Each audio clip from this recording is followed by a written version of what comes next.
كلا بل يحبون العاجلة ويذرون الآخرة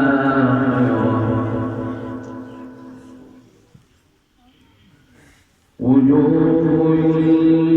يومئذ ناظرة إلى ربها ناظرة